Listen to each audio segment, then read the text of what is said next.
নমস্কাৰ বন্ধুসকলক মই এজন বেপাৰীক হাঁহৰ পোৱালি 100 হাঁহৰ পোৱালি অৰ্ডাৰ দিছিলোঁ 5 দিনমান আগত। তো সেইটো হাঁহৰ পোৱালি আজি দিব বুলি কৈছে, সেইকাৰণে মই সন্ধিয়া হৈছে, অলপ ৰাতি হৈছে বুলি কৈছে। তথাপি গুৱাহাটীৰ পৰা আহোঁতে টাইম লৈছে, 3 ঘণ্টামান টাইম লাগে আমাৰ বৰপেটা আহোঁতে।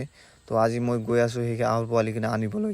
গাড়ীটো মানে আমাৰ কেতকুছি বজাৰত আহি হাঁহৰ পোৱালিকেইটা নমাই থৈ গাড়ীটো গুচি গ'ল। তো আমাৰ ঘৰৰ পৰা কেতকুছি বজাৰটো 5-6 কিলোমিটাৰ দূৰত হ'ব।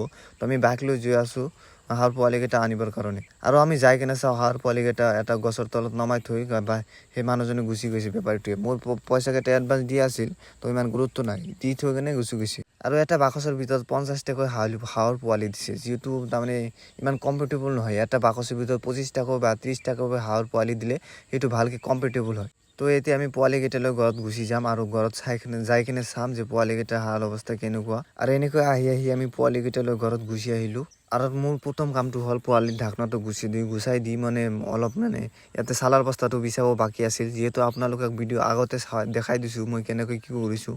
চালা বস্তাটো বিচৰা নাছিল, এতিয়া আৰু বস্তাটো পাৰি দিলোঁ। এতিয়া ইহঁতক খাবলৈ দিম, যিহেতু ইহঁতে বহুত দূৰৰ পৰা আহিছে, জাৰ্ণি কৰি আহিছে। ক'ৰ পৰা আহিছে নাজানো। এতিয়া ইহঁতক ইলেক্ট্ৰল গ্লুক'জ মানে ইলেক্ট্ৰলটো দি আৰু ইয়াত মুড়ি ভিজাই কিনে মুড়িকেইটা ইয়াক ছটিয়াই দিম। মুড়িকেইটা ছটিয়াই ইহঁতক খাবলৈ দিম আৰু গ্লুক'জৰ পানীটো ইহঁতক এনেই দি দিম, মানে ইলেক্ট্ৰলৰ যিটো পানী আছে এইটো দি দিম। আৰু মই যোৱাকালি কি ঔষধ আনিছিলোঁ সেইটো আপোনালোকক দেখাই দিওঁ। মই এইটো আনিছোঁ এণ্টিবায়'টিক, এইটো হ'ল টেট্ৰাচাইক্লিন এণ্টিবায়'টিক আনিছোঁ।